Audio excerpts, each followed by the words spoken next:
கர்த்தருடைய பரிசுத்த நாமம் மகிமைப்படுவதாக. ஒரு வாரமாக பலவீனமாக உடம்பு சரியில்லாமல் இருக்கேன்.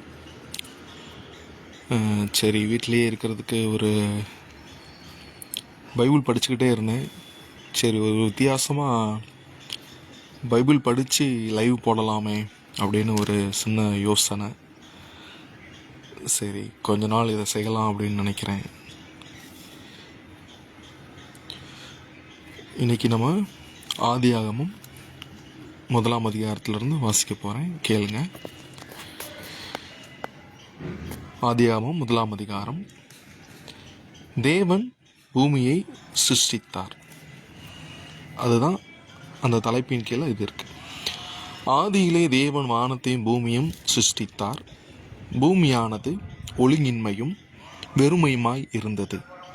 ஆழத்தின் மேல் இருள் இருந்தது. தேவ ஆவியானவர் ஜலத்தின் மேல் அசைவாடி கொண்டிருந்தார். தேவன் வெளிச்சம் உண்டாக கடவது என்றார். வெளிச்சம் உண்டாயிற்று. வெளிச்சம் நல்லது என்று தேவன் கண்டார். வெளிச்சத்தையும் இருளையும் தேவன் வெவ்வேறாக பிரித்தார். தேவன் வெளிச்சத்துக்கு பகல் என்று பெயரிட்டார்.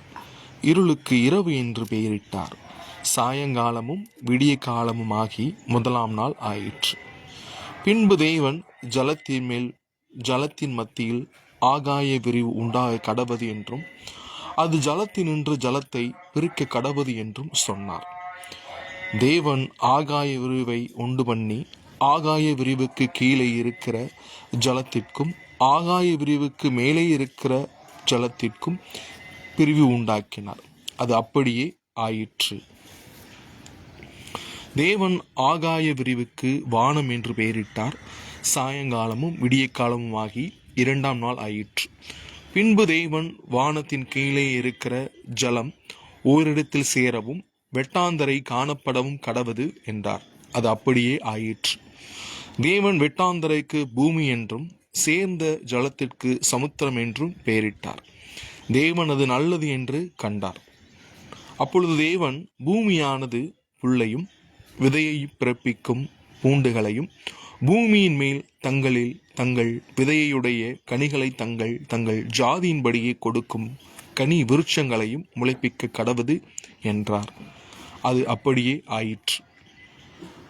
பூமியானது புல்லையும் தங்கள் ஜாதியின்படியே விதையை பிறப்பிக்கும் பூண்டுகளையும் தங்கள் ஜாதியின்படியே தங்கள் விதையை உடைய கனிகளை கொடுக்கும் விருட்சங்களையும் முளைப்பித்தது. தேவன் அது நல்லது என்று கண்டார். சாயங்காலமும் விடிய காலமும் ஆகி 3 நாள் ஆயிற்று.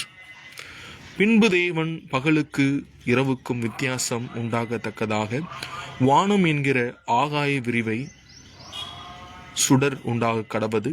அவைகள் அடையாளங்களாகவும் காலங்களையும் நாட்களையும் வருஷங்களையும் குறிக்கிறதாகவும் இருக்க கடவது என்றார்.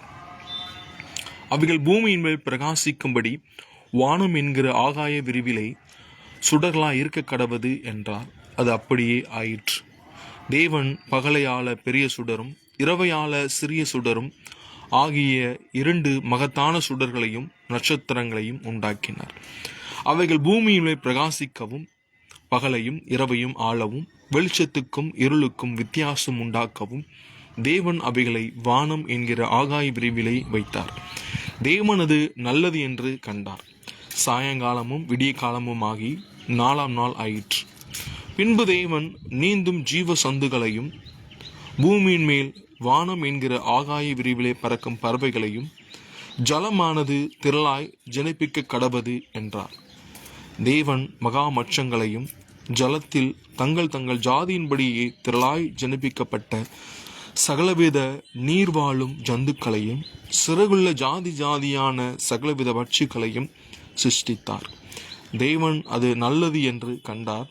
தேவன் அவைகளை ஆசீர்வதித்து, நீங்கள் பலுகி பெருகி சமுத்திர ஜலத்தை நிரப்புங்கள் என்றும் பறவைகள் பூமியில் பெருக கடவது என்றும் சொன்னார்.